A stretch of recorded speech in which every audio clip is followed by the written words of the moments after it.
اللهم صل على محمد وآل محمد.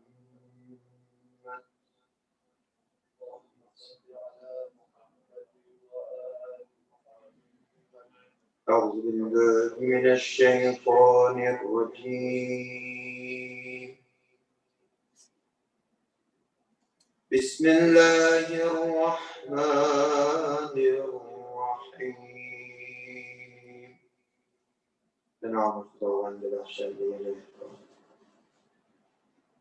هل أتى على الإنسان حين من الدهر لم يكن شيئا مذكورا.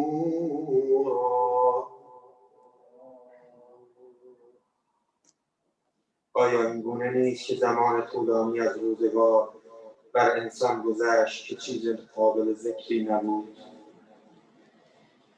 إنا خلقنا الإنسان من نطفة أمشاج نبتليه فجعلناه سميعا بصيرا. ما انسان را از نطفه به هم آمیخته‌ای آفریدیم و او را می‌آزماییم، بدین جهت او را شنوا و بینا قرار دادیم. إنا هدیناه السبیل إما شاکرا و إما کفورا. ما راه را به او نشان دادیم، خواه شاکر باشد و پذیرا گردد یا ناسپاس. إنا أعتدنا للكافرين سلاسل وأغلالا وسعيرا. ما برای کافران زنجیرها و قلها و شعله‌های سوزان آتش آماده کرده ایم. إن الأبرار يشربون من كأس كان مزاجها كافورا. به یقین ابرار و نیکان از جامی می نوشند که با عطر خوشی آمیخته است. عینا یشرب بها عباد الله یفجرونها تفجیرا. از چشمه‌ای که بندگان خاص خدا از آن می نوشند و از هر جا بخواهند آن را جاری می سازند. یوفون بالنذر و یخافون یوما کان شره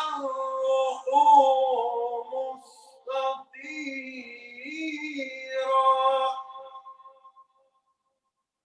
آنها به نذر خود وفا می کنند و از روزی که شر و عذابش گسترده است می ترسند. و یطعمون الطعام علی حبه مسکینا و یتیما و اسیرا انما نطعمکم لوجه الله.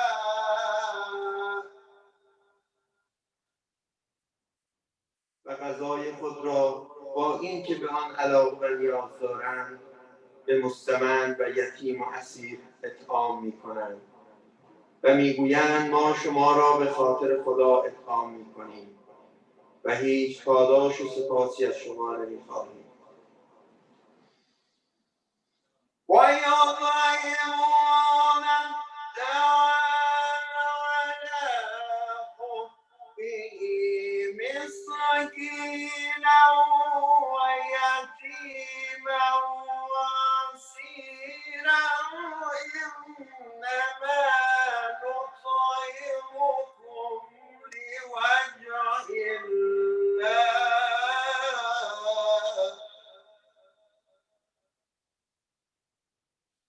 إنما نطعمكم لوجه الله لا نريد منكم جزاء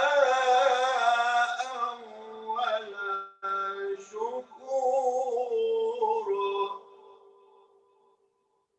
و میگویند ما شما را به خاطر خدا اطعام میکنیم و هیچ پاداش و سپاسی از شما نمیخواهیم.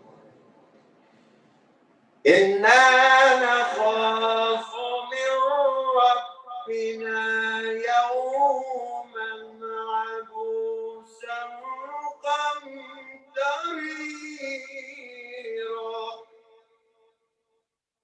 ما از پروردگارمان خائفیم در آن روزی که عبوس و سخت است. فوقاهم الله شر ذلك اليوم ولقاهم نظرة وسرورا.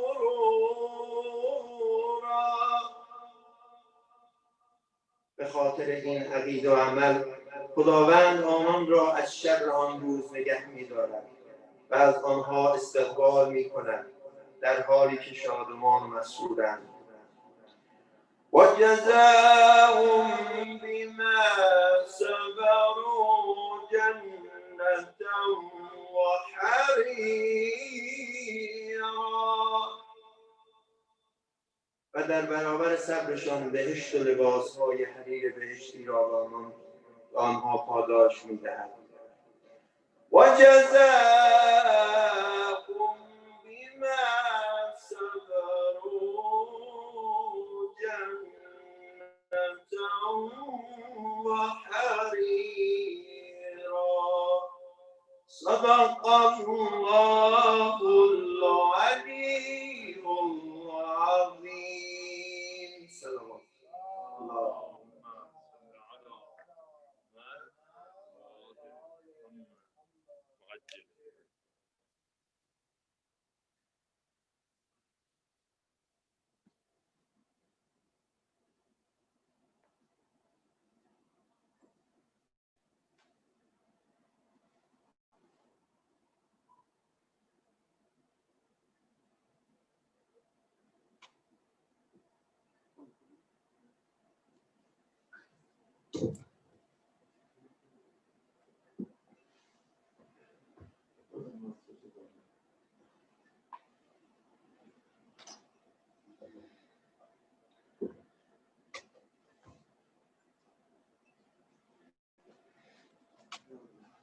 اللهم صل على محمد وآل محمد وعجل فرجهم. اللهم كن لوليك الحجة بن الحسن صلواتك عليه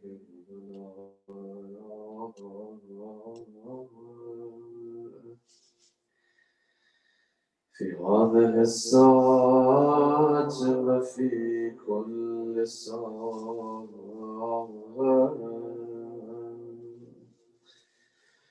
وليا وحافظا وقائدا وناصرا ودليلا وغيرا حتى تسكنه أرضك توغى وتمتعه فيها تبيلا.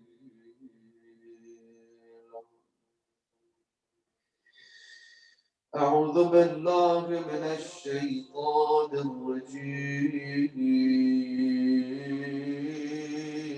بسم الله الرحمن الرحيم. يا ممتحنة امتحنك الله الذي خلقك قبل أن يخلقك فوجدك لما امتحنك صابرا وزعمنا أن لك أولياء ومصدقون وصابرون لكل ما أتانا به أبوك صلى الله عليه وآله وأتى به بسيار فإنا نسألك إن كنا صدقناك إلا ألحقتنا بتصديقنا لهما لنبشر أنفسنا بأننا قد قدرنا بولاية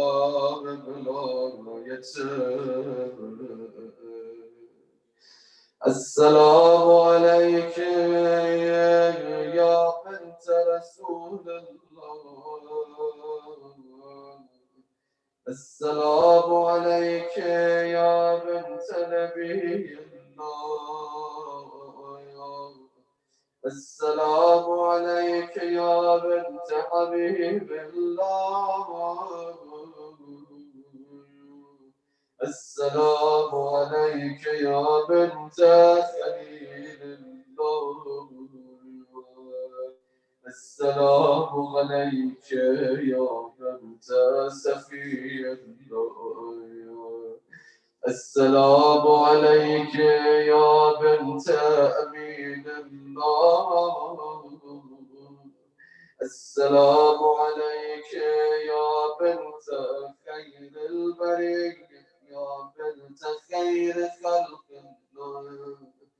السلام عليك يا بنت أفضل أنبياء الله ورسله وملائكته.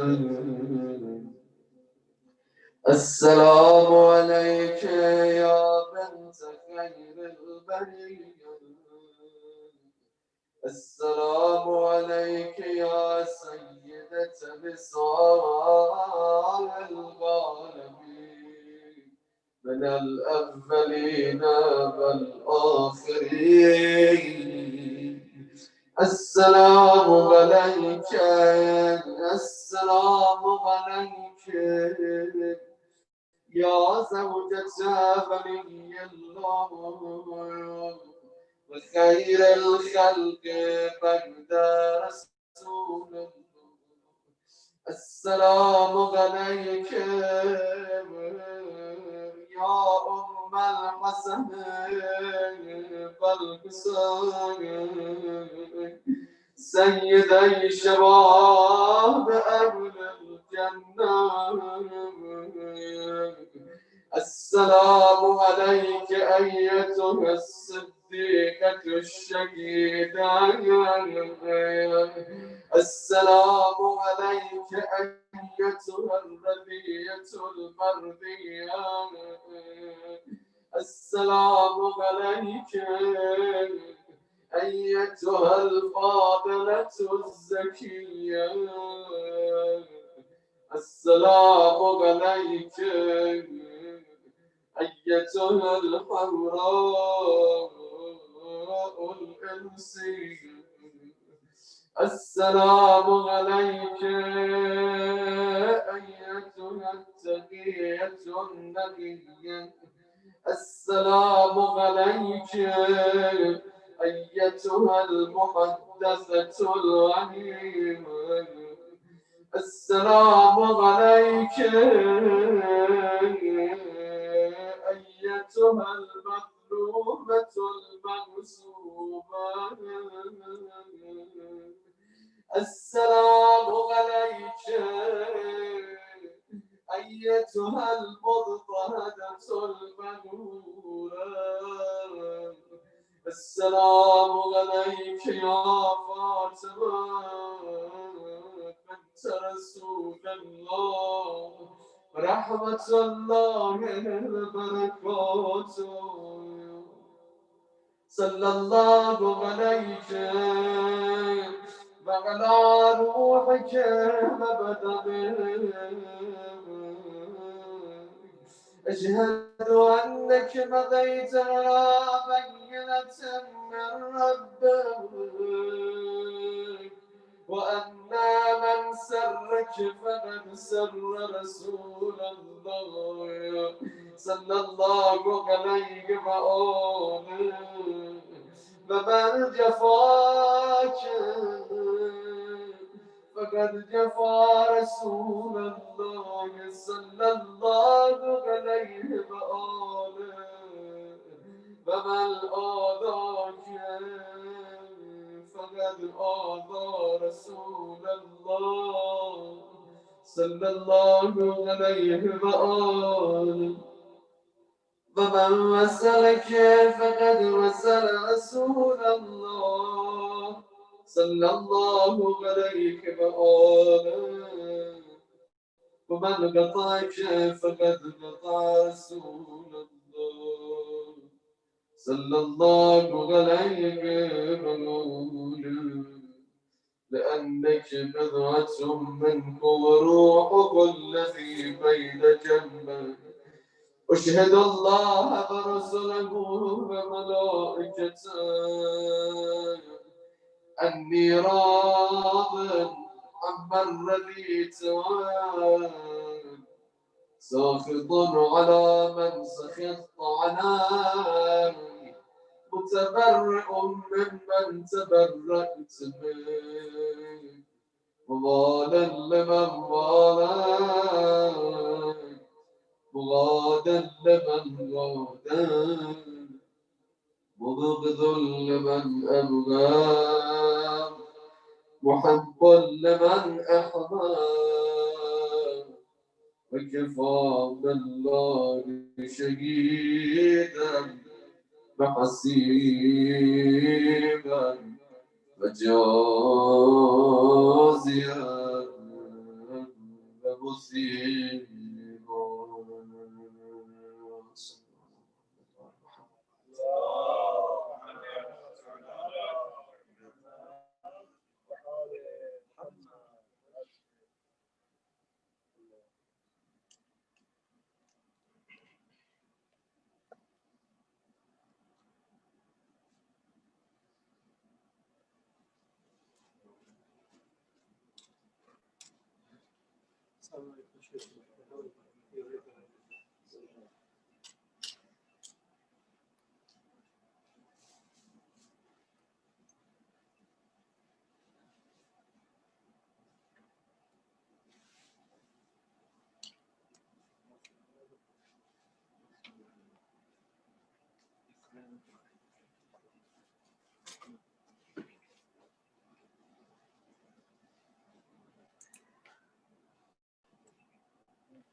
I'd like to introduce Sheikh Nabil Awan to do his lecture.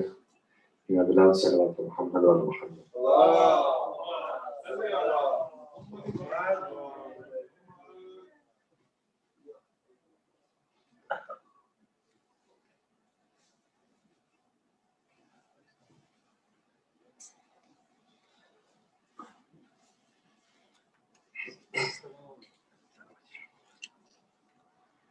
ما شاء الله لا حول ولا قوة إلا بالله العلي العظيم.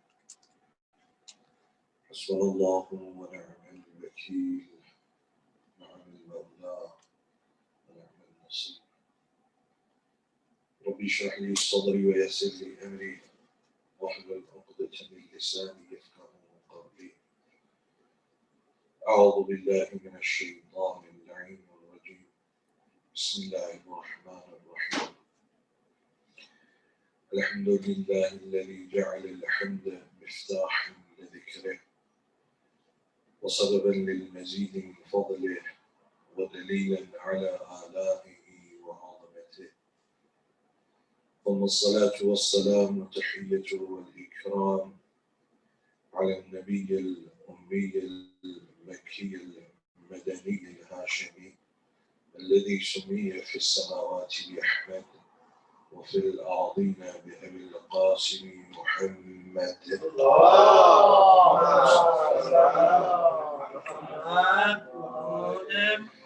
وعلى الجوهرة القدسية الأزراء البتول والريحانة الرسول فاطمة الزهراء صلوات الله وسلامه عليها وبعلها أمير المؤمنين وقائد الغر المهجلين وبنيها الذين أذهب الله عنهم الرجس وطهرهم تطهيرا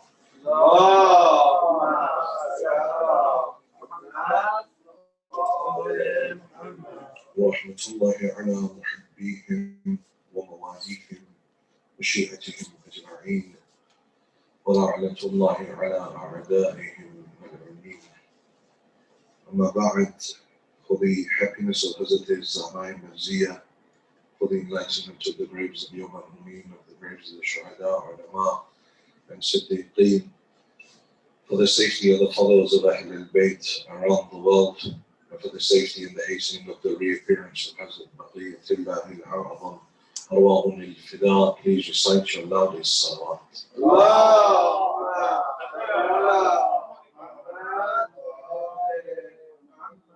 All praise is due to Allah subhanahu wa ta'ala.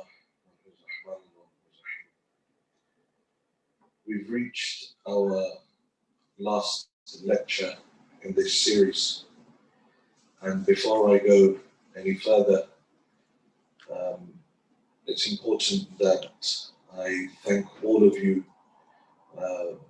for attending, for your kind words, for your hospitality. I think in all the years I've been coming to Manchester and with Haidariyun and the boys, this is the first time that I've done a series of lectures for Haidariyun. And alhamdulillah, your hospitality, the level of care that you have given me has been unmatched. From every single person that's been coming to check up on me, bringing me food. Brother Mehdi unfortunately was given that task to come in and bring me food every day.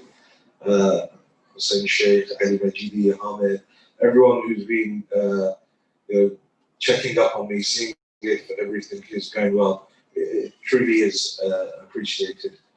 And also those brothers and sisters that have been messaging me on Instagram and Facebook, giving me feedback face to face as well on the lectures. That has been greatly appreciated as well. And I pray that Allah subhanahu wa ta'ala continues to keep you all safe, especially in these difficult times. And it continues to give strength to Hiyat Haidariyun to continue this mission, because it's not easy. I was thinking different messages from different parts of the world, that how are you guys managing to pull off a series of lectures in person? We've heard that England's totally shut down and nobody's opening.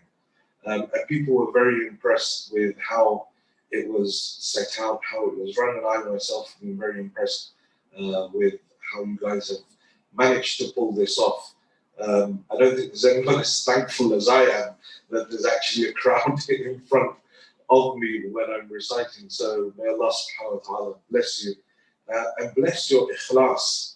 There are very few organizations where there is no frills about it. You know, Hiyat Hidriyoon, this is the feather in your cap. That ikhlas has always been there. For all the years that I've known you guys, from the first time that IUS cap, Hamid, I don't know if you remember the one that happened in 404, Musa Hogara.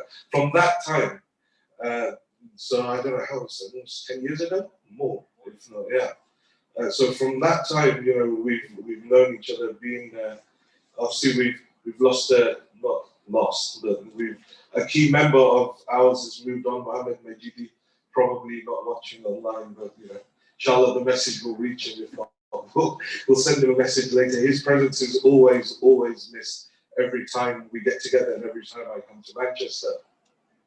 But alhamdulillah, may Allah subhanahu wa ta'ala continue to give you strength to do these events, to promote the azar of Sayyid al-Shuhada. It's much needed. And to promote it in such a humble, without any frills type of way. It is purely about the message. It is purely about the azadari. It's not about the image. And that's what I love about this. So for the safety of all of the organizers of this and their continued success, please all join me in reciting aloud salawat.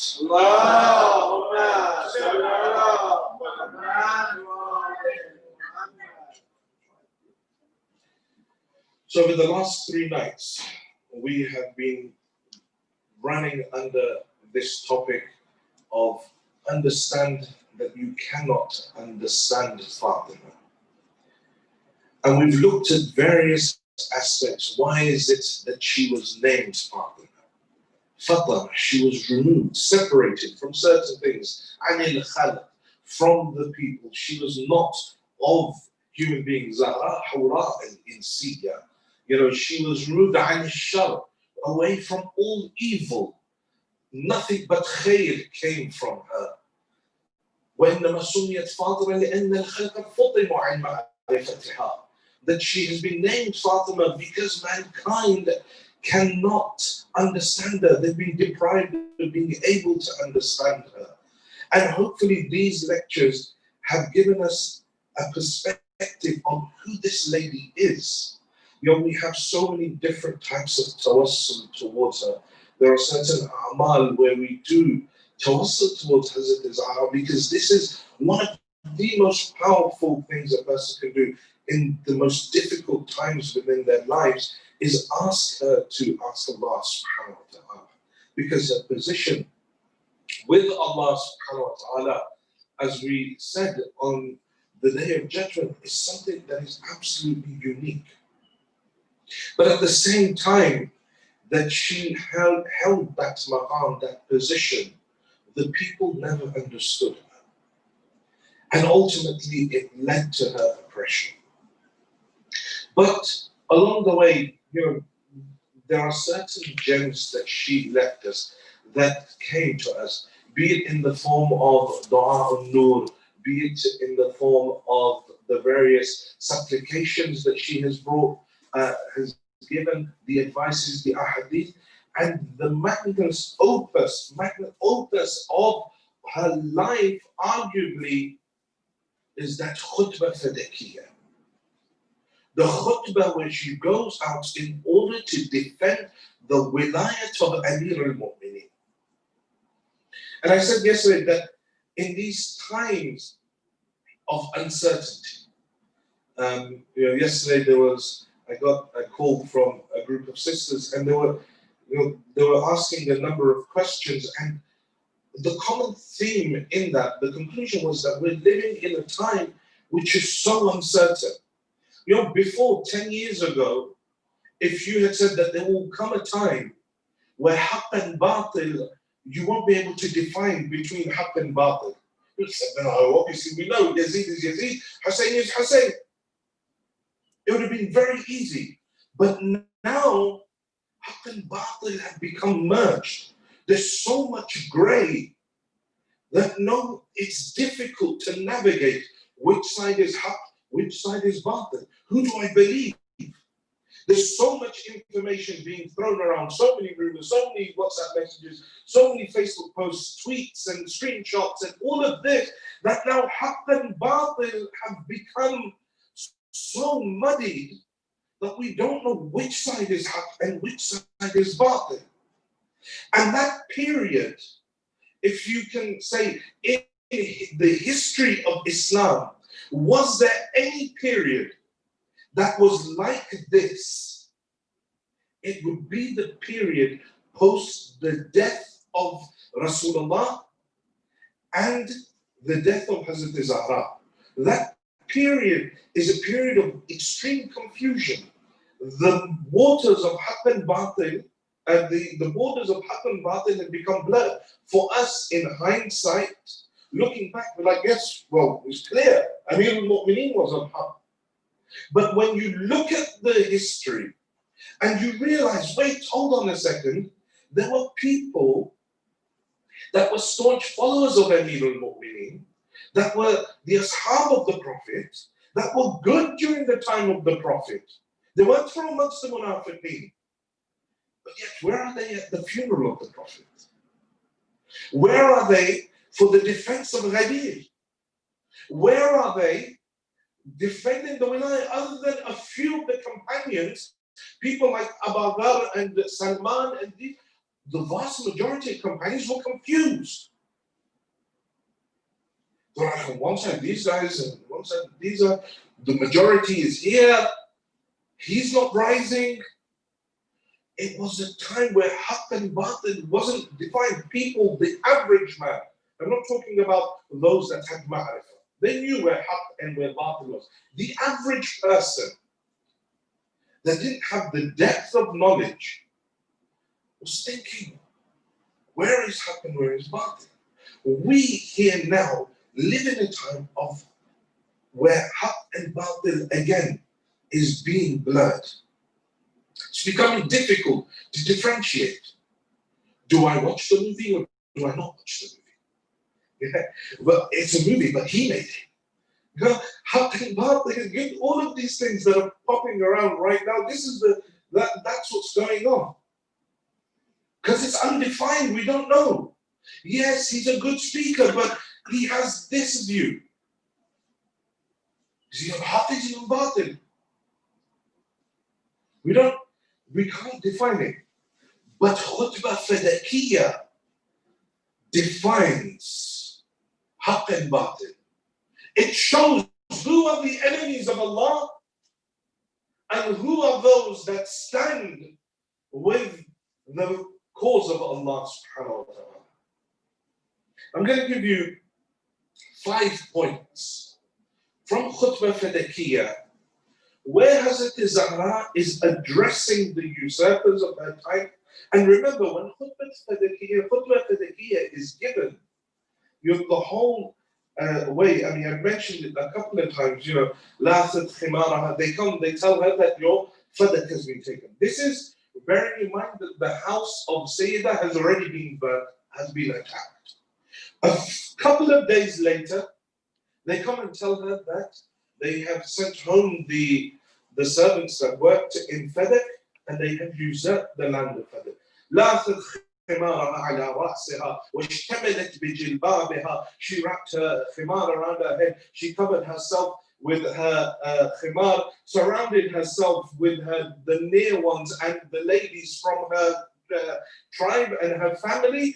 And she began walking towards the mosque of the Prophet in the state that her clothes were dragging along the ground, and her walk was like the walk of the Prophet. She entered into the masjid. They placed a curtain in front of her. She sat down on a chair, فَأَنَّتْ أَنَّا, and she let out a cry. فَأَنَّتْ أَنَّا. Zahra lets out a cry, a sigh, and everyone began crying. Says the Muhajirin, the Ansar, all of them began crying, hearing that cry that came from Zahra.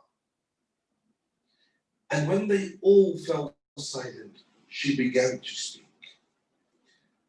She starts off with the hamd of Allah subhanahu wa ta'ala, praise of Rasulullah. She talks about Tawheed. Then she explains the philosophy of certain worships. She explains the role of Amir al-Mu'mineen. That whenever the mushrikeen would come and stand and all of you would begin to run, it was my husband, it was Amir al-Mu'mineen, that my father would fling forward in order to defend the religion of Islam. You all turned on your heels and you ran. Imagine the courage that it takes for a lady who has been oppressed so much, but now she stands in front of the oppressor of her time and she's saying, you were the ones that used to drink stagnant water at the side of the road. You would eat dried meats that had laid in the sun. It was my father that came and taught you taharat. It was my father that came and taught you that that is najis and that is tahir. That was your state. She reminds them of what they were. Then she begins to explain, why is it that these people became the enemies of Islam? What is it that they possessed that made them stand against haqq and begin to push their batil, then that narrative as being the truth? Though they were there at the Ghadir, they were there for the hadith of Manzila, they were there and they'd heard of Zul Ashira. All of these various things, they were there for it. But yet they chose to deny it. So how is it that we define where haqq is, where batil is? The first thing, she says the first problem is hypocrisy. فلما اختاره الله للنبي دار أنبيائه ومأوى أصفيائه ظهر فيكم حسبة النفاق. The moment the eyes of the prophet closed and he left this world, those seeds of nifaq that were inside you, those seeds of hypocrisy that were inside you began to grow. The first thing, hypocrisy. The Holy Quran, there are 300 mentions of nifaq, ayat about nifaq, 13 surahs that address the issue of hypocrisy. The Holy Prophet used to say, I don't fear the kafir as much as I fear the shar, the evil of the hypocrite. Because you don't know where the hypocrite lies, which side he's on. In the Tafsir of Nahj al-Balagha, Ibn Abi al-Hadid brings a very interesting narration. He says, towards the end of the life of Rasulullah, the Holy Prophet came to the masjid, he sat down, he said, ask me. I'm not here for much longer, ask me what you want. A man stands up and says, Ya Rasulullah, inni rajulun kadhab, I am a liar. The Holy Prophet, he says, help me, Ya Rasulullah. The Holy Prophet raises his hand and says, Allahumma zubhu sidqa. Allah, give him the rizq of telling truth. Bless him with truth, the ability to tell truth. Another one stands up, says, Ana rajulun na'um. Says, I'm a sleepy, I sleep too much. This is a problem. People sleep 8 hours, 10 hours, 12 hours, 14, and they're still tired.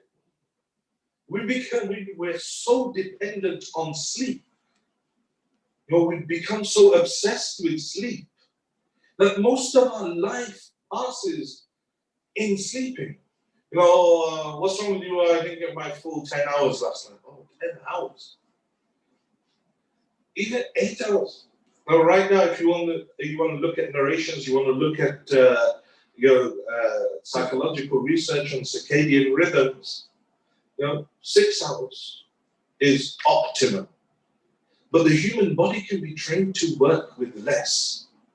the more you train yourself. This is all part of that tazkiyatun nafs. Can you break your nafs? Because it's your nafs that desires to sleep. 4 hours, you can train yourself down to 4 hours. There was one piece of research on circadian rhythms that said for optimum cognitive function, 3 hours is enough. 2 circadian rhythms. I mean, each circadian rhythm is 90 minutes, an hour and 30 minutes. So this is that, 3 hours. 2 circadian rhythms is in order to maintain optimum cognitive function. You can look at that. But I mean, it says 6 hours is maximum that a human being needs to sleep. 6 hours. So some people, they're like, I need double of that at least. So he says, Ya Rasulullah, I sleep too much. Allah subhanahu wa ta'ala, the Holy Prophet says, Ya Allah, take away some of that sleep from him. Different people standing up, Ya Rasulullah, I've got this verse there, this problem. One man stands up, he says, Ya Rasulullah, ana rajulun munafiq. I'm a hypocrite. That's my problem. Rasulullah looks at him, says, Ijlis. Says, sit down. Fadahta nafsak. Says, you've embarrassed yourself in front of people. Sit down. I don't want to discuss. That's how bad the issue of nifaq is. That an individual that says one thing to one person says another thing to another person. Acts in a certain way somewhere, acts in a totally different way elsewhere. Comes to the masjid, holier than thou. Goes home, and he is the Yazid of his house. This is that nifaq. Rasulullah says, ثلاث من كن فيه فهو منافق. 3 things. If a person possesses, they are a munafiq. وإن صام وصلى, even if they're fasting and they're praying. What are those 3 things? Lying. One who lies is a munafiq. Some people are just compulsive liars. Lying. Second, he has a bad tongue. Just doesn't know how to talk to people nicely. He'll swear or he'll be harsh with his words. This is a munafiq. The third is the one that betrays the trust of others. I've entrusted you with something, an item, a secret. Now you go and you start telling everyone else about it. Says the one that betrays that trust is a munafiq. And I've said this here many times in Manchester, that what is the greatest trust, the greatest amana that Allah gave human beings? Assalamu alayka ya ameen Allah fi ardih. The amana of the wilayah of Amir al-Mu'mineen. If I betray that wilayah, so the first thing, they say the Zahra says, the reason for why this shar, this batil has taken hold in their hearts is hypocrisy. The second, they turned away from the Holy Quran. تركتم كتاب الله ونبذتموه وراء ظهوركم. You turned away from the Holy Quran. In fact, you threw it over your back. You turned your back to the Holy Quran. Not having a connection with the Holy Quran. I said 2 nights ago that the Quran is nur, the Quran is guidance, the Quran is so many different things for us, taking us towards Allah subhanahu wa ta'ala, that if I don't have a connection with the Holy Quran, I'm not reading its translation, I will guarantee head towards batil. Yes, there are those that read the Quran, they still end up on batil, but the fact is that not reading the Quran will take me towards that batil. Ayatollah Mishkini would say that, I open up Surah Mu'minun once in a while and I read it because it's a complete checklist of what the mu'min should be doing. And I look at it and I compare myself to it. Now, this is Surah Mu'minun. What is it? Do I have these characteristics? So the second thing is that they left the book of Allah subhanahu wa ta'ala. The third thing is obedience of shaitan. وَأَطْلَعَ الشَّيْطَانُ رَأْسَهُ مِنْ مَغْرَزِهِ حَاطِفٌ بِكُمْ فَأَلْفَاكُمْ لِدَعْوَتِهِ مُسْتَجِيبِينَ. He raised his head around you. He started to do his waswasa to you. He tried to move you from it, and you obeyed him. He came and you obeyed shaitan. Well, there's two sides to this. One side of it is keep in your mind that this is Hazrat Zahra in front of the ashab of the Prophet, the oppressors, in front of those that have taken over the Islamic government. Al-Zahir, they are all in power. But here she stands and says, you've obeyed, you've become obedient towards shaitan. Whatever he told you, you did that. How does one obey shaitan? Shaitan has certain weapons that he uses on the human being. Anger being one of them. Shahwa, another strong weapon. That desire of a person. And that's not just one desires of the flesh, but other desires. Where a person can't stop eating, for example. This is, shahwa as well. Person can't say no. They're full, but you offer them food and okay. That's a different type of shahwa. That desire within a person. They can't control it. It's shaitan. This is the avenue of shaitan. Wealth, mal. Someone entrusts you with something, or you're given, all this time, Ya Allah, help me, I'm in difficulty. So Allah blesses you with that wealth. And then now I'm easy and God who? Yeah? Until he takes it away again, and then I'm like, Ya Allah. There are these cycles that happen. Just the third thing is that you began the obedience of shaitan. وَالسَّمَلَ جِلْبَابَ الدِّينِ. The fourth thing, you didn't follow the deen. It seems simple. That how do I stay on haqq? How do I stay away from batil? Follow the deen. How do I follow the deen? Know the deen. If I don't know the basic rules of the Risala Amaliya, the Tawdi al-Masail of my marja, with the amount of questions we get. Oh, can I fast here? Can I, do I have to pray Qasr here? It's online. It's in front. These are basic things that are there in the Tawdi al-Masail. And when someone's read the Tawdi and they've not understood, but you also know when someone can't be bothered to read the Tawdi and they're trying to look for an easy answer, could you just tell me? Obviously. I'm going to do the same thing that you would have done. Picked up the Tawdi al-Masail, gone to the part and tried to look for your mas'ala. So know the deen. Those that left the religion were those that went, they didn't follow the religion. What is the deen? Nabuwa, Tawheed, Nabuwa, and the wilayah of Ahlul Bayt alayhi salam. They left that wilayah. They turned their backs on it. And so they were misguided.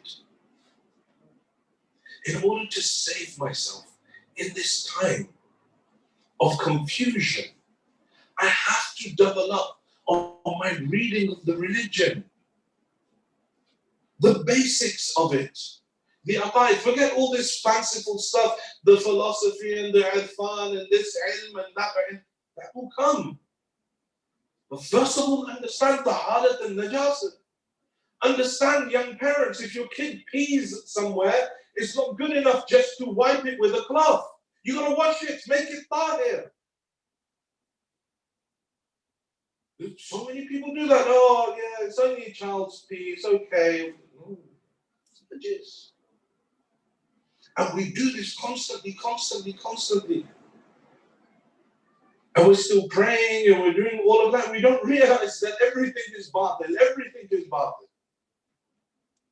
These are those small parts. If we fix them, then everything else falls into place. But follow the religion. Understand the religion. This deen did not come as a burden for us. See, the more I understand the religion, the more I realize, oh wow, this is really easy. When I don't understand it, then I'm like, oh, who's gonna pray and this and all of these difficulties and khums, how am I going to get my head around khums? The limited company khums, but I work as a contractor through a limited company. Do I have to pay khums? Yes, you do. Do I have to pay khums on my wages? Yes, you do. Both your company and your, your wages are liable for khums. These are things that we need to know. But I don't. Ignorance is bliss. No. See, when people will be questioning Yom Qiyamah, some people will be brought forward and their hisab will be very quick. Say, you know, what did you do with what we gave you? You did this sin. Why did you do this sin? So, I was ignorant. I didn't know. And then another person will be brought, but you should have known better. And he will be standing there for ages giving hisab. I know I should have known better, but, this, and his azab is accumulating while he's trying to answer. But then there are other people that were jahil, but through their own choice, they chose not to go and learn. And so they will be held to the same standard as the one that knew and chose to act against. Because you had the ability to go and understand, to go and research, to go and learn. But I chose not to. So I don't know these rules of najasat and taharat and go pick up the Salah Amaliyah, understand the religion, understand aqa'id. Know why adl from all of the sifat of Allah subhanahu wa ta'ala is it part of our usul. Why is the adl of Allah subhanahu wa ta'ala so important? Well, why anbiya? What's the reason for the awliya? What's the reason for the a'imma? All of these things. Understand the religion. She says the fourth thing is they didn't understand the religion. They broke. And then the last thing, she says, أُزِيلَتِ الْحُرْمَةُ عِنْدَ مَمَاتِهِ, says that you broke or the sanctity, the hurma of the Holy Prophet. فَتِلْكَ وَاللَّهِ نَازِلَةُ الْكُبْرَى وَالْمُصِيبَةُ الْعُظَمَى لَا مِثْلُهَا نَازِلَةٌ. Says, by Allah, this is the greatest of sorrows and the greatest of loss, that you broke, that you ignored the sanctity of Rasulullah. You did not honor the hurma of the Holy Prophet. Turned your backs on it. 5, very quick. Each of these requires a lecture or a series of lectures in their own right to understand what is it that she means. But I've given you a quick checklist to go back to analyze one's own life. Hypocrisy. Do I have hypocrisy in my life? What's my relationship with the Holy Quran? How obedient am I to Allah? Am I obedient to shaitan? What do I understand of the religion? Am I actually following the religion like I should be following the religion? And then, have I maintained the hurma of Rasulullah and Ahlul Bayt? How can I break the hurma every time I turn my back on the sunnah of the Holy Prophet? Every time I go against a saying of the Holy Prophet? This is breaching the hurma. The last point, she says, that you broke the sanctity of Rasulullah. How is it that the hurma of Rasulullah was broken and continued to be broken over and over?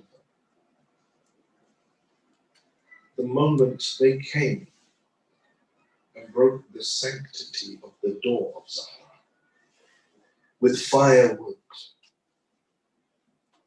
her cries, it was the hurma of Rasulullah.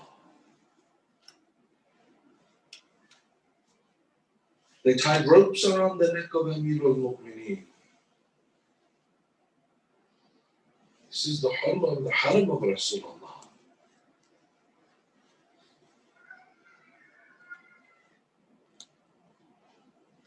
Forced her to be buried at night.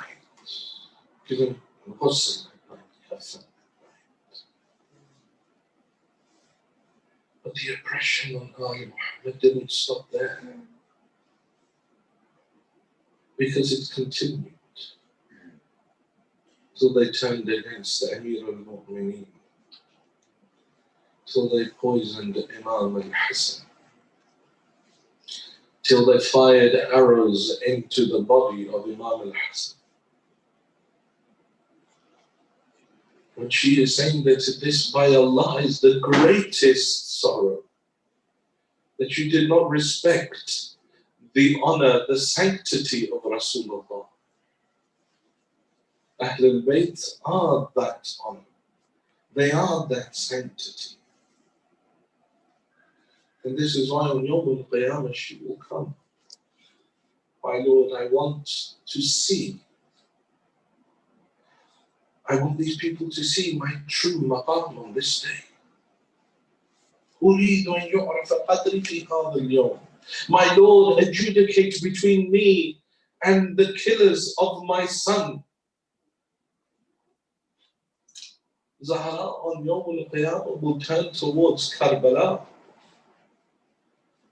Because Karbala is the pinnacle of that oppression that happened to Ahlul Bayt. That's why she leaves the Barzakh every Thursday and makes her way to Karbala for those that are the Za'ir of her son Hussein.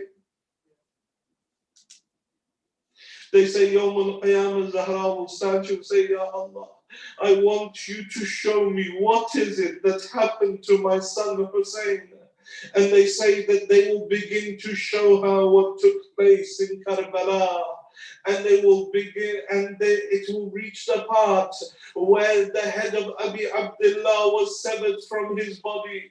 They say that Zahra faints on Yawm al-Qiyamah, having seen that which took place in Karbala. Zahra was unable to stay conscious. She falls unconscious on the ground, seeing what happened to her son Hussein. Ya Sayyida, you just saw what happened. On Yawm al-Qiyamah, your son Hussein is with you. You see all of your children there. You see a vision of what happened in Karbala, and you can't bear it. Then Bibi, come and ask your daughter Zainab, how is it that Zainab stayed alive? How it is that Zainab stayed alive? From the moment the day of Ashura dawned, she would see her brother going and coming back with one body or another body. She would see him go and fall at the body of Ali Akbar. على الدنيا بعدك الأفا. Ali, what pleasure is there left in this dunya? It was Zainab that went to console Hussein. She saw him come back with the body of Qasim. وضع صدره على صدره ورجلي القاسم تخطان الأرض خطا. And the boy's feet were dragging along the ground as he brought him back. It was Zainab that saw Abbas fall from her horse. It was Zainab that saw Hussein come and sit in the corner of the tent. When Abbas had gone, they say Abi Abdullah lifted up his knees. He put his head on his knees, and Hussein began to cry like a young boy. That my Abbas has been taken from me. And it was Zainab that consoled him when his Ali Asghar was struck مذبوح من الأذن إلى الأذن, slaughtered from ear to ear. And Hussein held the boy weeping and crying. It was Zainab that came to console her brother. And then it was at that time when Hussein was being separated from Zainab, it was Zainab that was running after him. In the same way Hussein ran after Ali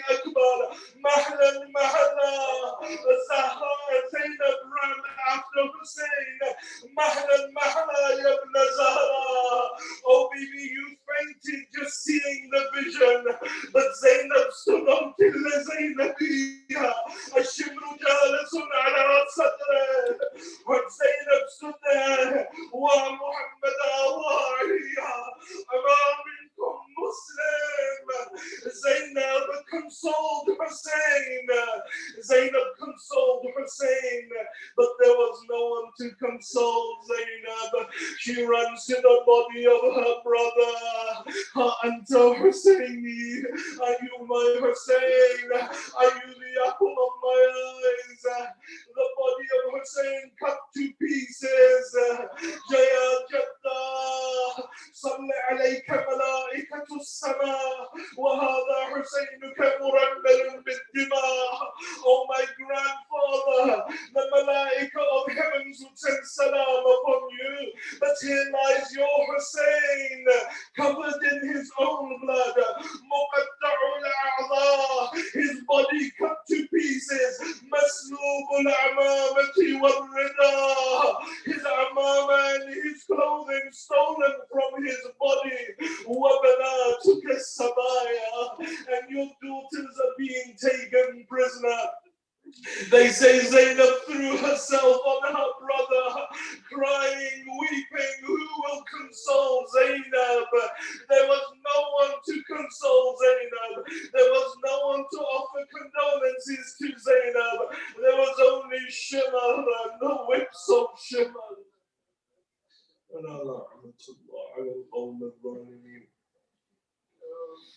وسيعلم الذين ظلموا أي منقلب ينقلبون إنا لله وإنا إليه راجعون. We pray to Allah subhanahu wa ta'ala to forgive our sins. We pray to Allah subhanahu wa ta'ala for the sake of these tears. Ya Allah, forgive the sins of our parents. Ya Allah, those of our parents that are alive, have their own lives. Those of our parents that have left this world, give them a place in Salih Muhammad in Jannah. Oh Allah, those who are ill, give them shifa'ah. Those who are in debt, clear their debts. Ya Allah, I don't know what difficulties, what problems, what hajat those that are in attendance of this majlis have brought today. But for the sake of Aba Abdullah, for the sake of Sayyidah Zahra, Ya Allah, fulfill their hajat, remove their sorrows, dispel the difficulties from their lives. Ya Allah, keep safe all of the Shia of Ali Muhammad around the world. Ya Allah, keep our ulama and our marajim upon and our ahda'i at the head of our institutions and give them long lives and keep them safe. Ya Allah, keep safe all of our holy places from Mashhad, Karbala, Samarra, Baghdad, Ya Allah, Medina. Give us the opportunity to go on the ziyarat of Ali Muhammad. This year and every year, Ya Allah, give us life enough to see the grave of Sayyidah Zahra rebuilt. Allow us to go on her ziyarat. Ya Allah, destroy the enemies of Tashayyu, both internal and external. Ya Allah, hasten the reappearance of the Imam of our time and allow us to be amongst his true muntabirin for the acceptance of these du'as and any of the du'as that the brothers and sisters abroad. Please recite your loudest salawat ala Muhammad wa ala Muhammad.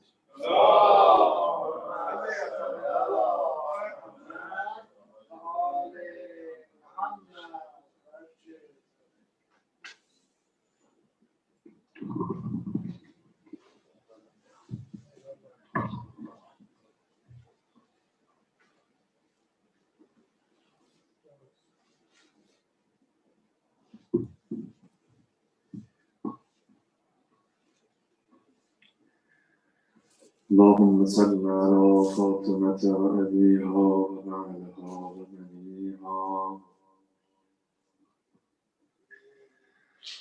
السر المستودع فيها ومدد معها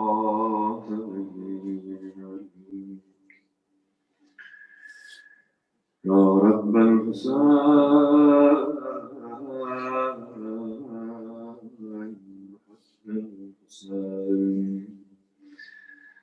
اشف صدر الحسين بدور الحجة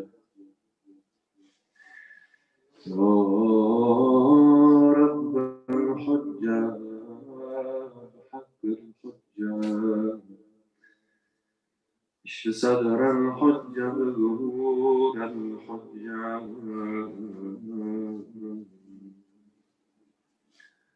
اللهم كن ولي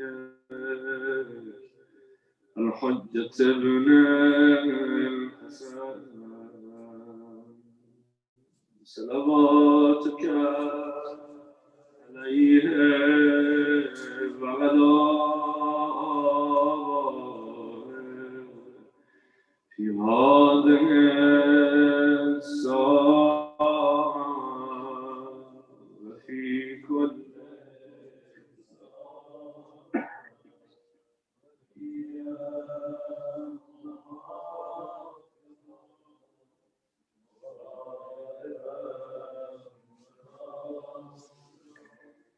دليلا وعينا حتى تسكنه أرضك وتمتعه فيها طويلا. السلام عليك يا مولاي يا صاحب الزمان بموالاتكم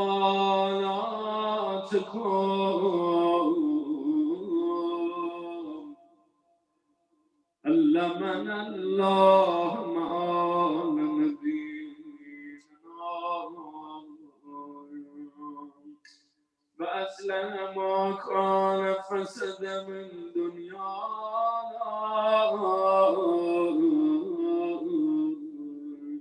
السلام عليك يا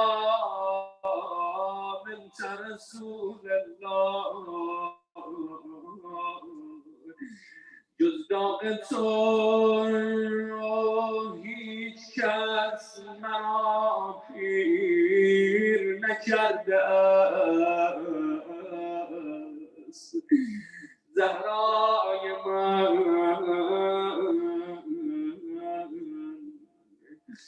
این گونه شکسته و زمین گیر نکرده است. آی بچه یتیمای فاطمه تسلیت میگم، بی مادر شدن تو رو تسلیت میگم. ای خانوم ای خانوم ای خانوم دیگه این شما نیاز به روزه نداره. تصور کن آدمی که اومده کنار قبر مادرش نه نیاز به روزه خود داره، بقیه میان آرامش میکنن. بمیرم برا دل حسین جان، حسین جان، زینب جان، ام کلثوم. کار یه جوری شد کنار قبر فاطمه بچه های زهرا می اومدن زیر بغلای علی رو می گرفتن. بابا ما تازه مادر از دست دادیم، نکنه میخوای ما رو بی بابا کنی. جز داغ تو هیچ کس مرا پیر نکرده است. این گونه شکسته و زمین گیر نکردم. کاری که غم تو کرد با سینه من، شمشیر و سپاه و نیزه و تیر نکردم. حسینشم توی گودال حرف جمعین بود، میگفت مادر مادر. کاری که غم تو کرد با سینه من، شمشیر و سپاه و نیزه و نعل اسبم. بمیرم برات ای کشته روز دوشنبه. حسین حسین حسین حسین. شب آمد و به سرت آمدم مرار سری. فاطمه جان رفتی چراغ خونم خاموش کردی، شب آمد و به سرت آمدم برار سری، نبود شرط وفا خود روی و مرا نبری، برا اهل بیت محبت خدا شاهد کشنده است که کردن با آقا امیر المؤمنین حسین بزرگوار بعد از سالهای طولانی عمر. وقتی پرسیدن چرا سکوت میکنی میگه همش توی فکرم اینا با بابام چه کردن، با مادرم زهرا چه کردن. یکی رو میگم فاطمه جان به روز لحظه شماری کنم که شب برسد. ای آقا علی جان یعنی چی آقا جان؟ یعنی میترسم روز بیام کنار قبر جای قبر تو پیدا کنم.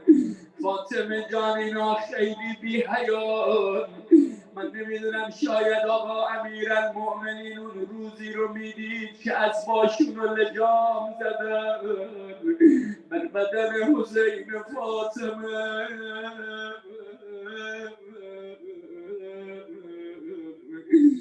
به روز لحظه شماری کنم که شب برسد.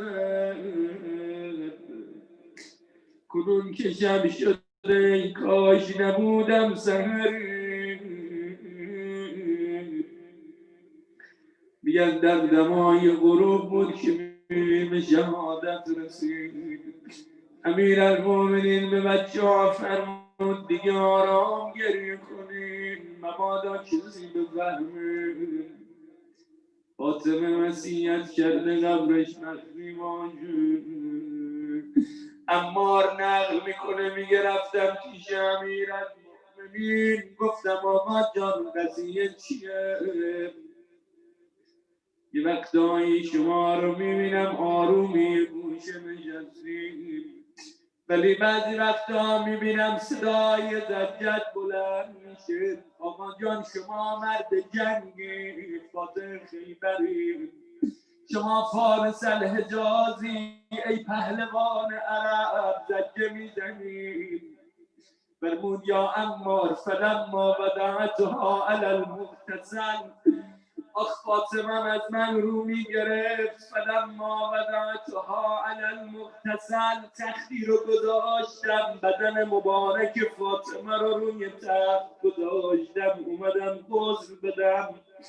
وصیت کرده بود از روی پیراهن غسل بدم.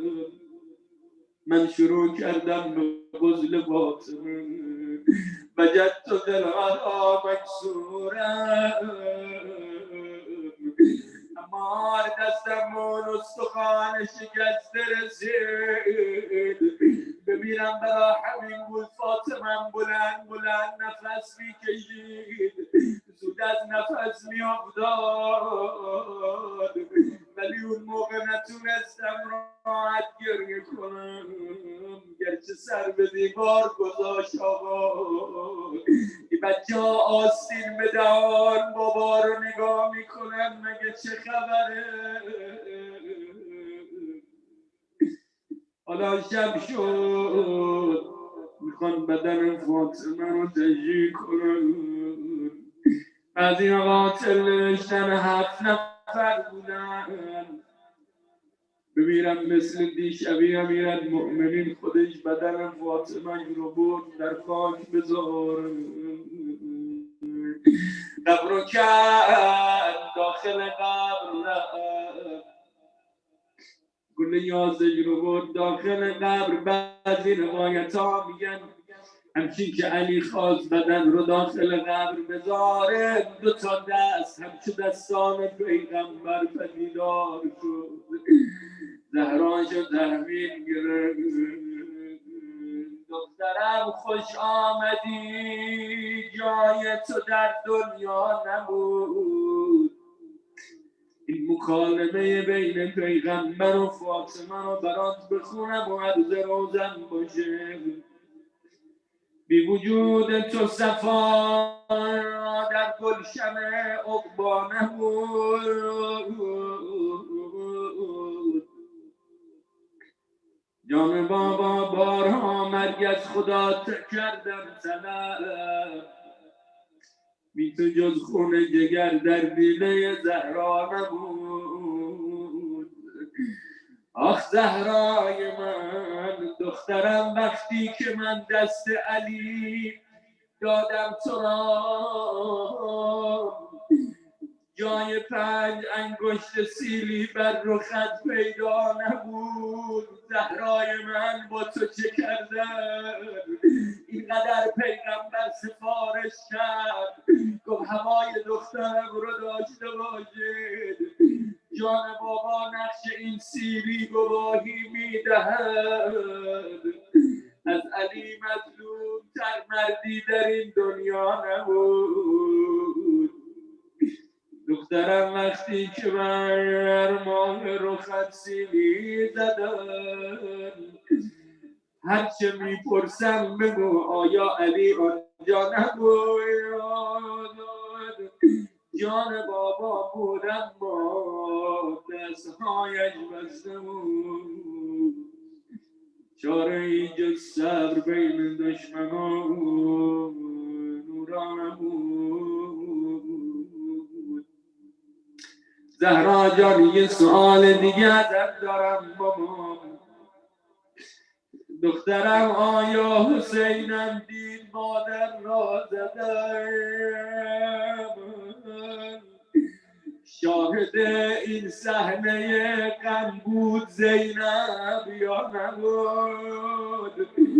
جان بابا لرزه بر اندامشان افتاده بود. ذکرشان جز یا رسول الله و یا زهرا نبود. بابا وقتی منو میزدن بچه ها میلرزیدن، تو رو صدا میزدن میگفتن یا رسول الله یا جدا. ببینم برا قصه دلتون یتیمای فاطمه. امیرالمؤمنین کنار بدن زهرا صورت مبارک رو باز کرد. تصور کن این صحنه رو، صورت رو باید به خاک میذاشت. یه نگاه کرد به بچه ها، دیدی بچه ها دارن قبض روح میشن. بمیرم برا دلت علی جان. اومد بیرون، لحد رو چید، خاک ریخت. امان از وقتی که آقا روی قبر رو پوشاد. فلما نفذ یده من تراب القبر، هرچی که دستاشو به هم زد حاجبه الهود. انگار تمام غمای عالم تو دل علی جمع شد. آقا شروع کرد بلند بلند گریه کردن. کرد به قبر پیغمبر السلام علیک یا رسول الله، السلام علیک من ابنتک. از طرف دخترتم سلام میکنم یا رسول الله. اینجا امیرالمؤمنین خیلی جملات جانسوزی داره. صدا داد یا رسول الله سران ما فرق الله بیننا. خیلی زود من و فاطمه از هم جدا شدیم، خیلی زود گلت را از من گرفتن. یا رسول الله کم من قلیل معتلج بهی صدرها. یا رسول الله جگر فاطمه تو خیلی سوزوندن. لم تجد الی بطنه سبیلا. خیلی حرفاشو به من هم نگفت، اما یا رسول الله تو از فاطمه بپرسی من زنش آوردم. یه حرف دیگه زد امیرالمؤمنین، گفت فاطمه جان اگه اینا بر ما مستولی نشده بودن اینقدر رو قبرت سر میذاشتم تا همینجا جون به جون آفرین تسلیم کنم، چون چاره نیست میروم و میگذارم. فهمیدی میخوام کجا برم؟ آخ اینجا علی نتونست از کنار زهراش جدا بشه. گذشت دختر همین علی و زهرا یه وقتی کنار پاره بدن حسینش رسید، یه وقتی آمد صدا زد چون چاره نیست میروم و میگذارم. ای پاره بدن به خدا می سپارم. این دوتا ودا خیلی با هم فرق داشت، یکیشو بگم و سینه بزنیم. مدینه امیرالمؤمنین فاطمه رو کفن کرد، دفن کرد، اما کربلا کفنی داشت ز خاک و کفنی داشت ز خون، تا نگویند حسین ابن علی بی کفن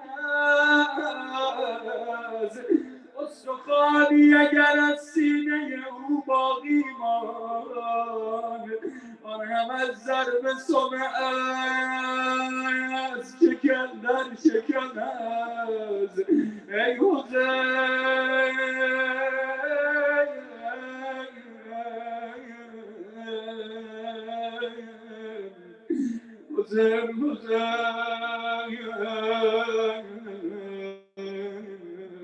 مادر برات بمیره حسین. شبای جمعه که میشه فاطمه میاد کربلا به سینه میزنه، مادر برات بمیره حسین. زینب برات بمیره ای حسین. صلی الله علیک یا سیدنا الغریب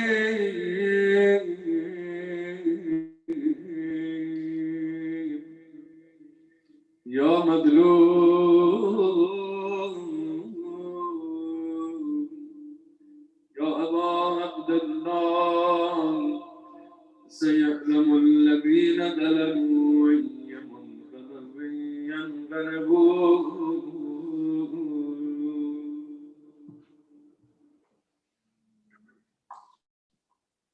اشتعيلي يا فاطمة، اشتعيلي يا فاطمة، اشتعيلي يا فاطمة، اشتعيلي يا فاطمة، اشتعيلي يا فاطمة، اشتعيلي يا فاطمة، اشتعيلي يا فاطمة،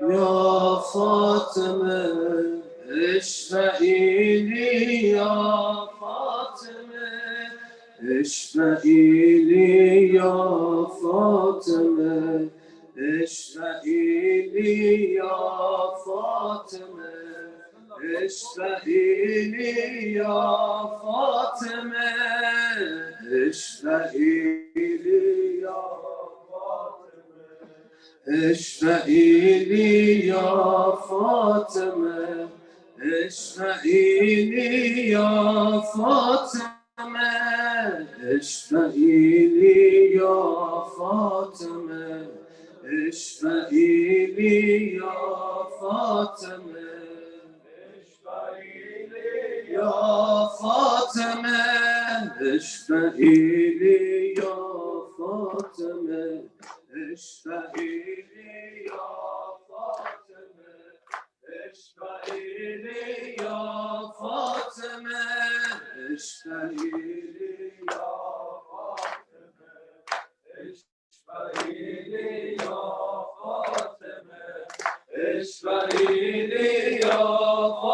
فاطمه اشفعیلی یا فاطمه اشفعیلی یا فاطمه اشفعیلی یا فاطمه فاطمه یا فاطمه یا فاطمه یا فاطمه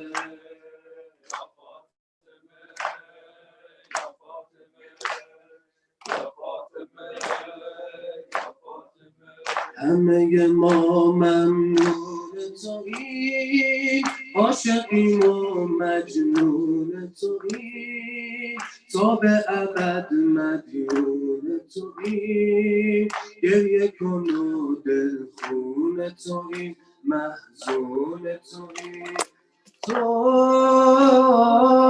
فدای راه ولایتی تو معنی سرخ شهادتی تو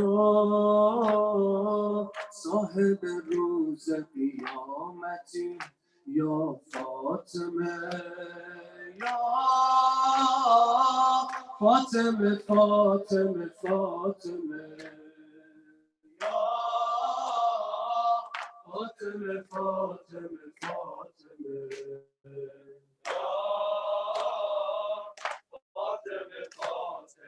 فاطمه همه ما ممنون توییم عاشقیم و مجنون توییم تا به ابد مدیون توییم گریه کن و دلخون توییم محزون توییم تو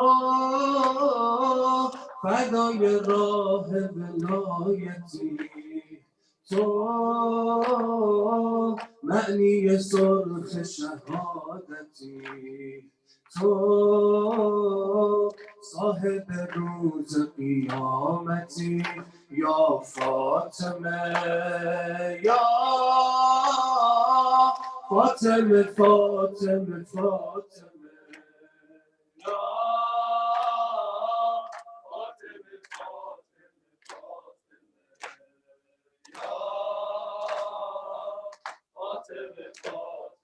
فاطمه ای فدایی راه ولی تو را به عباس ابن علی نظری کن بر سینه زنا یا فاطمه اشفعی لنا جان شهدا ای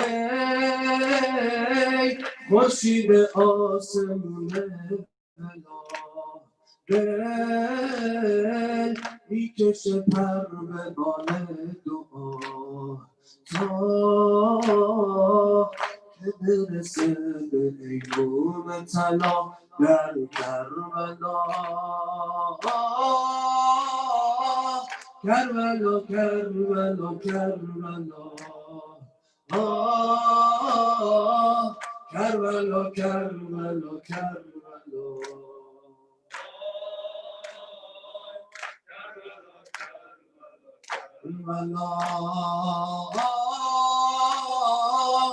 کربلا کربلا کربلا کربلا کربلا کربلا شلو برات بگیریم شب شنیده و شیدای تو شیرینی رویای منی تا به قیامت پای تو این منی دنیای منی آقای منی با شهیدان تو یا حسین اثر خال تو یا حسین به دلم حسرت کربلا کربلا کربلا کربلا کربلا کربلا کربلا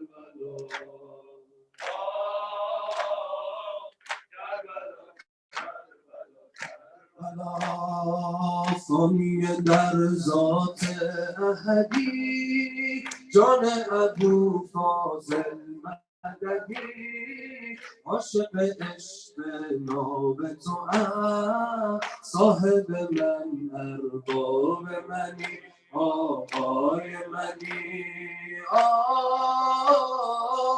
ساکن کربلا یا حسین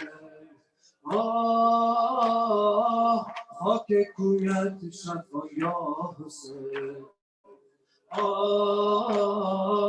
به دلم حسرت کربلا کربلا کربلا کربلا کربلا کربلا کربلا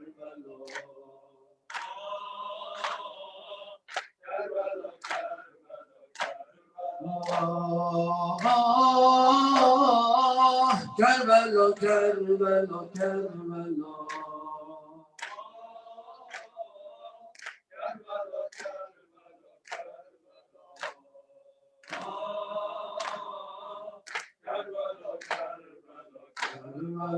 در شب ظلمت ماه منی دلیل عشقی راه منی نماز روحم سوی تو و قبله من محراب منی آقای منی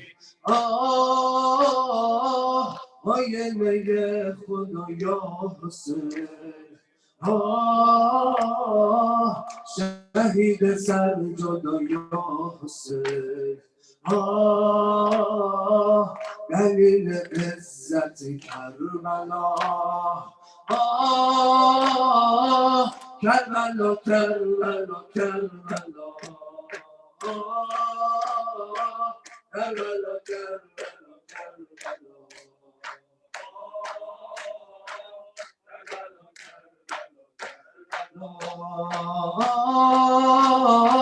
کربلا کربلا کربلا کربلا کربلا کربلا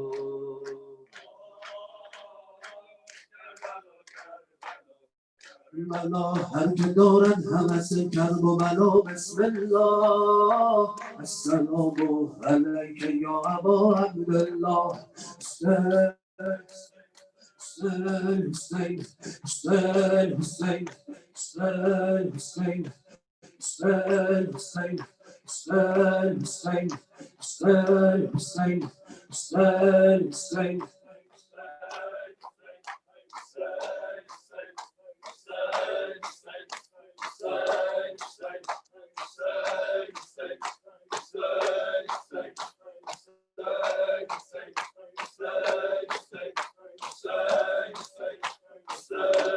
در کوچه پا به پای علی یا علی مدد علی مدد در کوچه پا به پای علی یا علی مدد جان میدهم برای علی یا علی مدد وقت ظهور سر فدینا آمده کوچه شده منای علی یا علی مدد قامت خمیده در وسط کوچه می شود طوفان لافتای علی یا علی مدد طوفان لافتای علی یا علی مدد مولای من امام من آقای من علیست مولای من امام من آقای من علیست حی علی الرضای علی یا علی مدد علی مدد شمشیر روی رهبر من میکشند سر میدهم به جای علی یا علی مدد دستم شکست و دست علی را گشوده‌ام، دستم شکست و دست علی را گشوده‌ام، من میخرم برای علی یا علی مدد، علی مدد، علی مدد. محسن شهید و فاطمه هم رو سپید شد، محسن شهید و فاطمه هم رو سپید شد، هستی من فدای علی یا علی مدد، علی مدد. این پهلوی شکسته زهرا ودیعه است، این پهلو شکسته زهرا ودیعه است، بین من و خدای علی یا علی مدد، علی مدد، علی مدد، علی مدد، علی مدد، یا علی مدد، یا علی مدد، یا علی مدد، یا علی مدد، یا علی مدد، یا علی مدد، یا علی مدد. بر مشامم میرسد هر لحظه بوی کربلا، تشنه آب فراتم ای اجل مهلت بده، تشنه آب فراتم ای اجل مهلت بده، تا بگیرم در بغل قبر شهید فاطمه، تا بگیرم در بغل قبر شهید فاطمه. ابا عبدالله، ابا عبدالله، ابا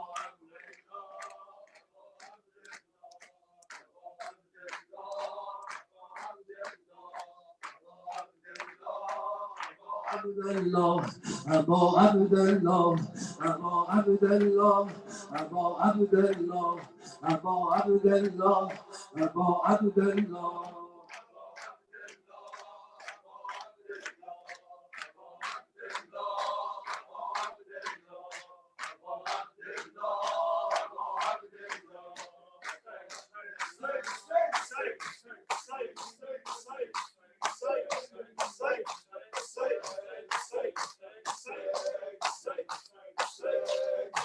یا فاتح القلوب یا ابا عبدالله، یا ساتر الغیوب یا ابا عبدالله، یا غافر الذنوب یا ابا عبدالله، یا ابا عبدالله، یا ابا عبدالله، یا فاتح القلوب یا ابا عبدالله، یا ساتر الغیوب یا ابا عبدالله، یا غافر الذنوب یا ابا عبدالله، یا ابا عبدالله. گفته پیغمبر ما رحمت للعالمین،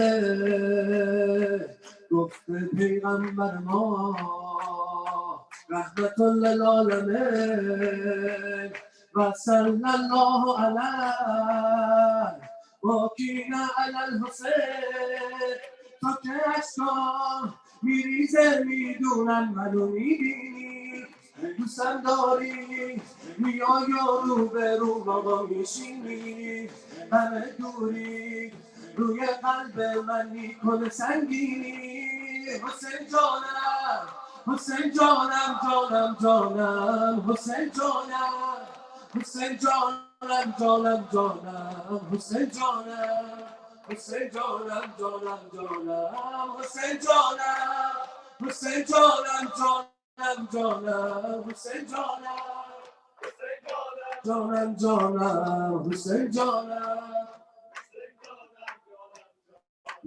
یا غافر الخطا یا ابا عبدالله یا سامع الدعا یا ابا عبدالله یا مصباح الهدى یا ابا عبدالله یا ابا عبدالله یا غافر الخطا یا ابا عبدالله یا سامع الدعا یا ابا عبدالله یا مصباح الهدى یا ابا عبدالله یا ابا عبدالله منجین مادر تن دونه دونه نوکران هستی مصباح الهدى و سفینة النجاة خدا رو شکر که من رو همراه دادی توی هیات تا تو باشی قیامت هم حتی ندارم وحشت گرفتم من با اشکای روزه شما قیمت حسین جانم حسین جانم جانم جانم حسین جانم حسین جانم جانم جانم حسین جانم جانم جانم حسین جانم حسین جانم جانم جانم حسین جانم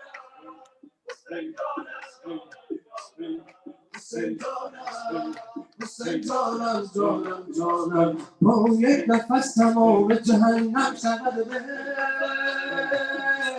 گویم اگر جهنمیان یک صدا حسین حسین حسین حسین حسین حسین حسین نه این که دست تو باشد نه این که دست من است حسین گفتن ما از عنایت حسن است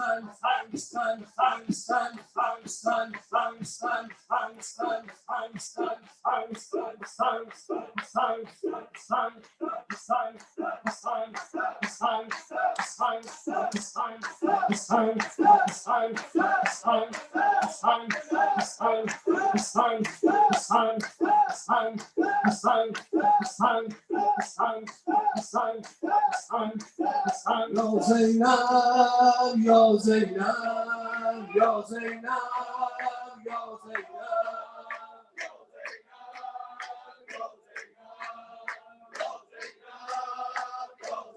یا محسن یا محسن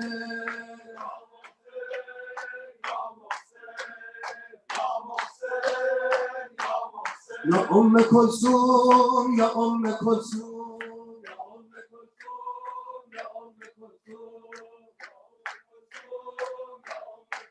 نبی عربی و رسول مدنی و اخیه اسد الله مسمى و علی و به زهراء بتول و به ولدتها و به سبطیه و شبلینها نجل زکی و به سجاده و بالباقر و صادق حق و به موسی و علی و تقی و نقی و به العسكر و الحجة قائم الوهاب الذي يضرب بالسيف بحكم هزلي بمحمد وعلي بمحمد وعلي بمحمد وعلي لعن الله قاتلي فاطمة الزهراء لعن الله قاتلي فاطمة الزهراء لعن الله قاتلي فاطمة الزهراء لعن الله قاتلي فاطمة الزهراء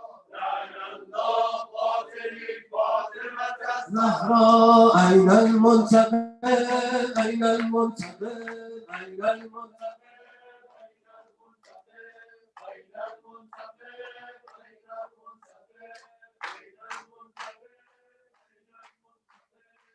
حجة من الحسن أجل على ظهوره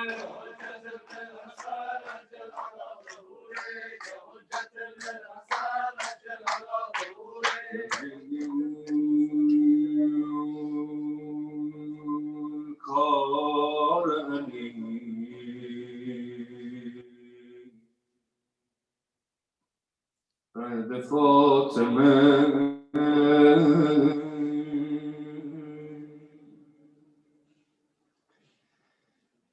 شب گریه بود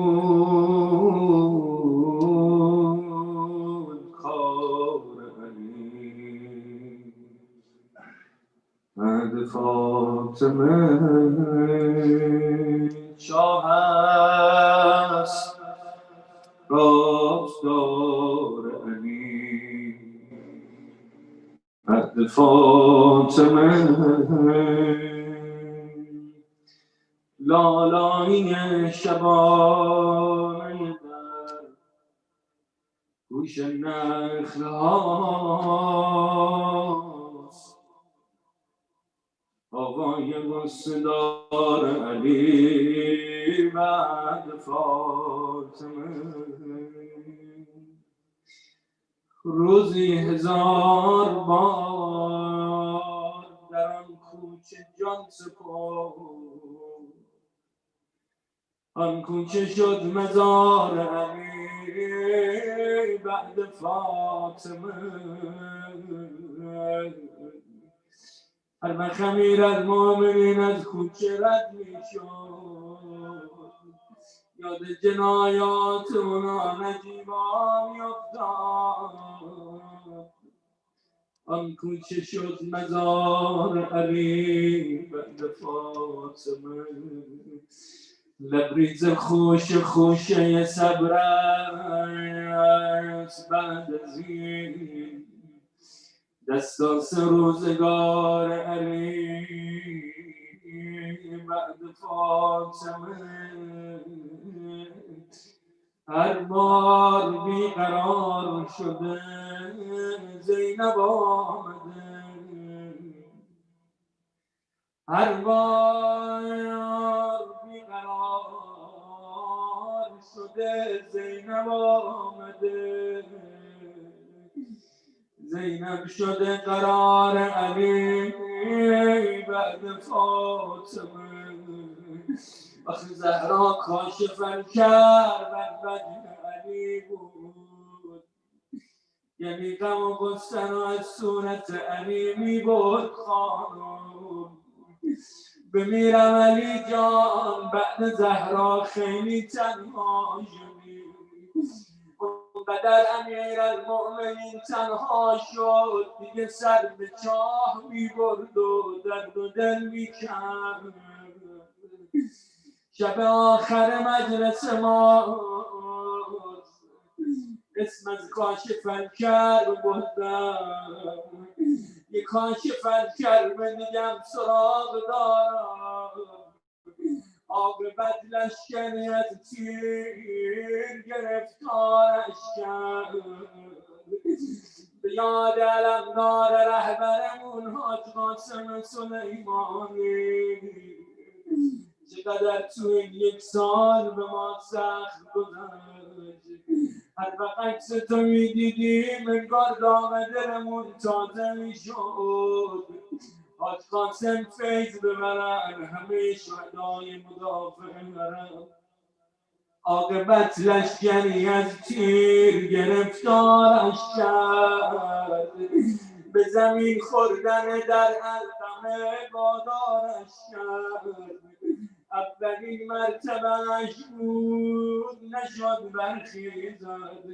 تا حالا کسی عباس رو زمین ندیده بود بمیرم تن بی دست خجالت زده از یارش کرد دستش افتاد و نیفتاد علم از دستش رحم الله به شیری که علم دارش کرد چقدر عکس حاج قاسم دیدی عکس دست حاج قاسم دیدی یاد علمدار کربلا افتادی انشالله حاجی پیش علمدار کربلا شفاعت ما رو بکنه روزی اون شهادت کنه ترک روی لبش رو نمی انداخت به آب غم چندین لب تاول زده وادارش کرد. آبرو در خطر و مشک به دندانش بود. تیر نامد به یک تب به دهقانش کرد. سر در هم شده اجرا سر نیزه بستن. هر کاری میکردن این سر اینقدر متلاشی شده بود به نیزه بند نمیشد. سر در هم شده اجرا سر نیزه بستن. زخم جنگوش نمای سر بازارش کرد. یا کاشف الکرب الرجل المسر اکشف کربنا به حد اخیک الحسین. خیلی التماس دعا گفتن. یکی مادرش مریضه، خیلی سفارش کردن همه رو دعا کنیم، بخونیم با همین آیه شریفه رو. زدنامه یا جاد سلامتی امام زمانمون. بسم الله الرحمن الرحیم. من یجیب المضطر اذا دعاه و یکشف السوء. من یجیب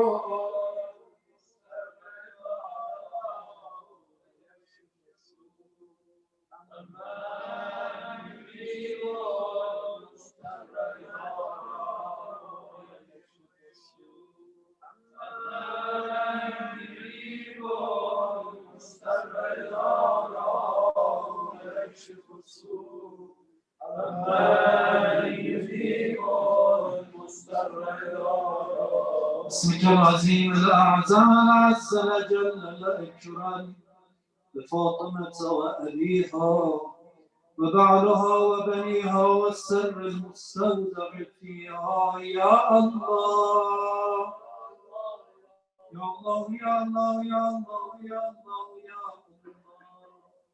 يا الله يا الله يا الله يا الله يا الله يا رحمن يا رحيم يا مقلب القلوب ثبت قلوبنا على دينك وعلى محبة الحسين عليه السلام في الدنيا والآخرة. واكفنا يا قاضي الحاجات ويا كافي المهمات إنك على كل شيء قدير. اللهم ارزقنا توفيق الطاعة وبعد المعصية وصدق النية وعرفان الحرمة واكرمنا بالهدى والاستقامة وسدد ألسنتنا بالصواب والحكمة واملأ قلوبنا بالعلم والمعرفة وطهر بطوننا من الحرام والشبهة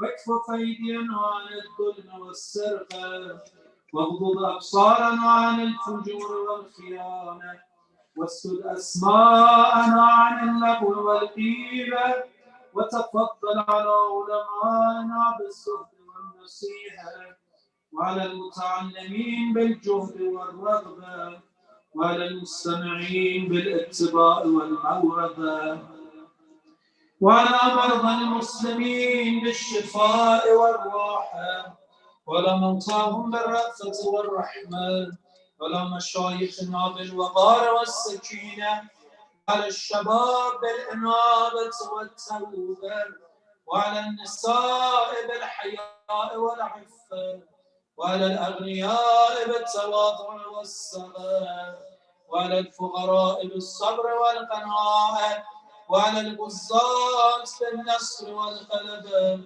وعلى الأسراء بالخلاص والراحة وعلى الأمراء بالعدل والشفقة وعلى الرعية بالإنصاف وحسن السيرة وبارك للحجاج والزوار في الزاد والنفقة واقض ما أوجبت عليهم من الحج والعمرة بفضلك ورحمتك يا أرحم الراحمين. اللهم عجل لوليك الفرج والعافية والناس، واجعلنا من خير أنصاره وأعوانه وشيعته والمستشهدين بين يدي. مریضا رو خیلی سفارش کردن، انشاءالله شفای عاجل همه مرضا، به ویژه مریضه منظور سفارش شده، و برای شادی روح شهدا، اموات، گذشتگان جمع حاضر، به ویژه